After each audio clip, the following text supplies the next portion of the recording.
Make sure you like, comment, and subscribe. Let's get it. Episode 1 Breakdowns. What's going on, fam? It's your man Beats by Alonze back in the building. Today, I want to bring in a new episode to the channel called Breakdowns. And what I want to do in this particular episode, if it don't get my channel banned because of copyrights, I want to go through lyrics of songs and kind of provide a continual conversation about what was going on in this writer's or the artist's mind when they wrote this song. Now, this song is called I Don't Ever Want to See You Again by Uncle Sam and is written by one of the founding members of Boyz II Men. And I know everybody know who he is. And he is the great Nathan Morris. Now, I was just wondering the other day, where in the world was Nathan Morris at? And goodness gracious, this song came on the radio, and I said, this is going to be a song that I wanted to preview and talk about. All right, so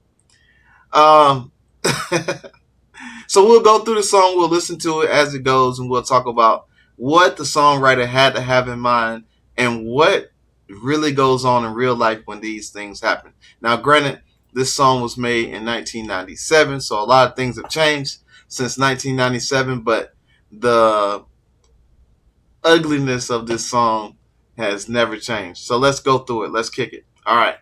While you were asleep. Let's go back again.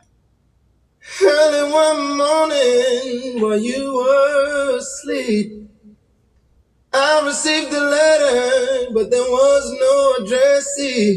So I paid it no mind. In fact, I wanted to send it back, but something that I was feeling said open it. So my man says he got a letter in the mail, and at first he was going to ignore it, but he decided that he was going to check it out and see what this letter was about. Now, if y'all are born in the 2000s and the 2014s and 2013s, you may not understand that back in the day we had to write letters. Their email was just coming out, so everybody didn't have internet and computers. So we wrote a lot of letters. Like I recall growing up and getting birthday cards from my grandmother every year. And in this letter, I'm waiting for, to see what she's going to send me for my birthday. Whether it's going to be a birthday card with $5 in it, $1, $10, whatever the case may be. I knew that without a doubt, in the mail was coming a letter. So in this particular scenario of the song, a letter was written to my man, and it was addressed to him, and he was going to ignore it, but he didn't ignore it. He decided to go ahead and accept the letter. It said, "Dear reader, once close friend of mine." So this letter is from a friend of his. It says, "Dear reader," and I don't understand why he didn't say, "Hey," whatever his name was. "Hey, Sam, this is a letter from blah, blah, blah, blah." But whatever. It says, he got a letter and it says, "Dear reader, a close friend of mine. Hope that this letter finds you in time, 'cause your love is ending." Wait a minute. Now, first he gonna wish my man blessings and prosperity, and he hoped that the letter finds him in good spirits. And then he hits him with the bombshell. The bombshell, he says, listen to what he says. The bombshell is, "Your love is ending, and my life's just beginning." What you mean my love is ending and your life is just beginning? Now, this throws up some red flags in this whole scenario, right? Like, what? What do you mean? Mine is ending and yours is starting. Okay, and you're a close friend of mine? Okay, this is sounding kind of crazy. With a woman that I know you did you. My girl, you're a close friend of mine, and you writing me a letter about my girl, saying that my girl What you trying to say, dog? What you trying to say? My girl, my love is ending and yours just beginning. And you talking about my girl?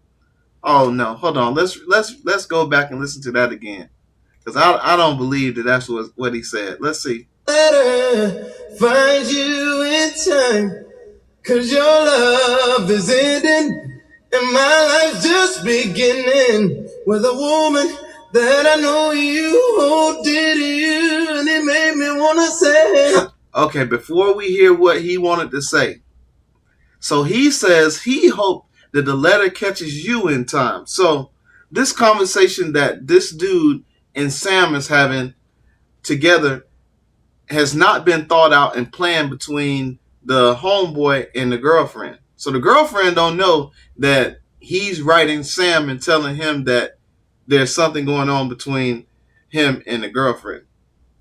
So this is catching Sam off guard. This is definitely going to catch the girl off guard because she's cheating and she is getting caught up in her cheating. But this was bothering my man so much that he had to write a letter because cowardly he didn't want to tell him face to face because obviously if you go to somebody face to face and tell them that, hey, I'm a friend of yours and I've been messing with your girl and now she's gonna be my girl, there's gonna be consequences and repercussions for that. So that's ugly. So he says that he hoped the letter finds you in time. The love that you had is ending, and the love that I got is just beginning. So, woo, that's tough. I never want to see you again. I don't. But I stuck by you till the end.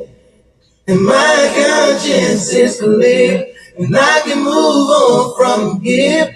But I wish I could say the same for you, baby. All right, so Uncle Sam already made up in his mind that, hey, I don't want to see you again. Then he comes back and tell you, hey, I stuck with you to the very end. And what we got is through. So I don't want to see you. I don't ever want to see you again because my conscience is clear and I can move on from here. But I don't know about you because you ain't even told me yet that you cheating on me with my homeboy. So we'll go to the next part and then we'll see how much more trifling this friend is. Yeah, I don't ever want to see you again. No, yeah. But tell me, why did it have to be my best friend? Oh my gosh. Why did it have to be my best friend? Not my homeboy who I don't talk to. My best friend. That means I see him all the time. You see him all the time. I have a relationship with him. And if we are in it like that, that means that you might got a relationship with him. And double entendre, now you do got a relationship with the dude. So now you are messing with my best friend and you didn't even tell me.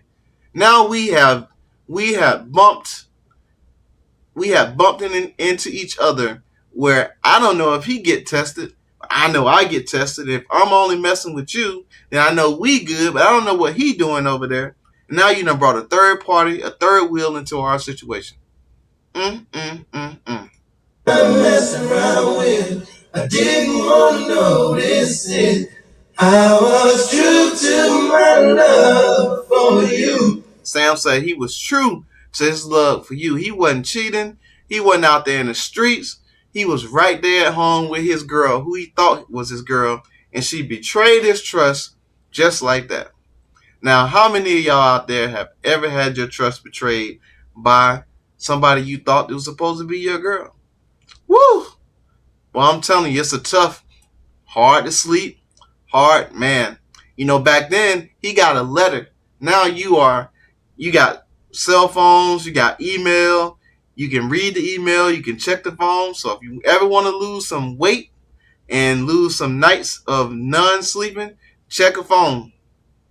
I'll tell you off experience, boy. Check a phone and you'll be hurt because it's a dirty game out there.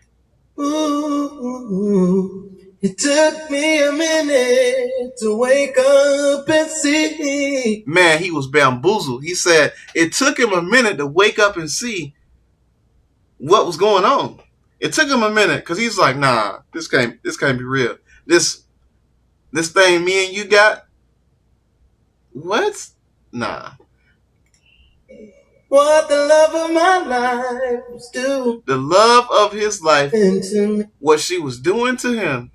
The love of his life, what she was doing to him. How could you do that to me? To me, the person that's been there from the very start to the end. The person that was true to you. How could you do that to me? Oh my gosh. He's been. I wanted to lay down and die. I told you. You check that phone, you check that email, and you see some stuff that you wasn't supposed to see. You want to lay down and croak. I'm telling you, I've been there. And woo. But man, once you get over that hump, there's something different going on once you get over that hump. But going through it, oh my gosh. Cause my pride wouldn't let me cry. He said his pride wouldn't let him cry. I'm telling you, my brother, you need to cry because you can't hold all that in because it will make you do something that you probably shouldn't do. So you got to cry and let that out and get that over with. Get it out your system because there is greener grass on the other end, on the other side of it. So somehow I knew I had to get over it. So he said, hey, I know somehow I had to get over it. He said he couldn't understand until he felt your touch. Oh man, he been listening to my conversations that I've been having to him about my girl, how fly she was, how she do what she do when she do what she do. You know what I'm talking about? And man, he couldn't understand it until he got him a piece of what you've been talking about was so good. That's one thing that they say, that when you have something good, you don't talk about what you got going on to other people because now they're envious of what it is that you got, and they might want a little piece of it too. So in this particular thing, this dude was bold. In the letter, he says, hey, I'm messing with your old lady. Your relationship about to end, mine about to start. And oh, by the way, man, I couldn't understand what you was talking about that thing, but man, until I got a piece of that thing, I now understand what you're talking about. So hey, the same way you get them is the same way you lose them. So now he can see why I love you so much, and that's so unfair. I never thought I'd have to share your love that I thought was given to only me, and that's betrayed his trust, man. Betrayed his trust. He thought that the love that you was only supposed to give to him, the things that you share side by side at night, you doing it with somebody else. You giving all the secrets away. You pillow talking to somebody else. Woo! That is something crazy to deal with. And so if you are in that situation right now, and that is something that's happened in your relationship, there is greener grass on the other side. I'm telling you, been there, done that. And sometimes you just got to say, I don't ever want to see you again. Cut that joint off and go on about your business, because the longer you sit in and you try to fathom whether it didn't happen or whether it did happen, your mind and heart and all that stuff can play tricks on you, and you'd be stuck trying to figure out whether this person is either really want to be with you, if they really made a mistake, or whatever the case may be. Screw all that mistake. You can forgive them somewhere else. Forgive them while they're out of your sight and you are doing something else, because this is toxic. This is toxic red flags at its best. So Sam did right. He said, I don't ever want to see you again, but this is hurting. This is something that's different. I ain't felt this way before, but you got to go. Deuces. I don't ever want to see you again. I don't want to see, but I stuck by you till the end. harmonies. From here, but I wish I could say the same for you, baby. All right, so back then they had bridges, and the song would go on and on and on and on. They bring it back in. Now there is actually a part in here I want y'all to hear before we go. Where the song drops out and the breakdown comes in, and then we'll go. Ooh, oh, this is losing. You are the closest thing. That's the one I thought was baby. I gave you. Even had a special show up of my other man Mike from Boyz II Men with his smooth baritone talk up in that joint, trying to like just lay it on the line, smooth it out. But that's one thing about the old songs back in the days. They had your verse, they had your pre-chorus, your verse, your chorus, your breakdown. Then they had a talking point in it. Then they come back to the hook again. And yeah, that's a really good class in songwriting. Everything, my love is mine, and you violated me, and I don't want to see you again. I don't ever want to see you again. But I'll stop by you till the end. My man took him to church. But anyway, when I was when I was doing the research about my man Nathan, and I was wondering where he was at, they said that Nathan is now, I think he is now a pastor. He is a pastor at a church. And this is probably, if this was a real life song that Nathan wrote about his real life experience, this is probably something that probably led him into later on, after being in the music industry so much, to being in a church. Because, man, who knows if he ever got over that. You know what I'm saying? So, but anyway, this is the first episode of the breakdowns with your man Beats by Lonze, where I take a song that I like and I think that provides some type of story and value, break it down, and we discuss about, in my own personality, about what happens in the song. And maybe y'all leave some comments down in the comment section to let me know what songs you think we should talk about next, and if this has happened to you before, and what you did about it when that happened to you. So I guess we'll catch you on the next video. Again, Beats by Lonze. Make sure you follow, like, comment, subscribe, all that jazz. And I thank you for watching the video, and I'll see you on the very, very next one. Peace out.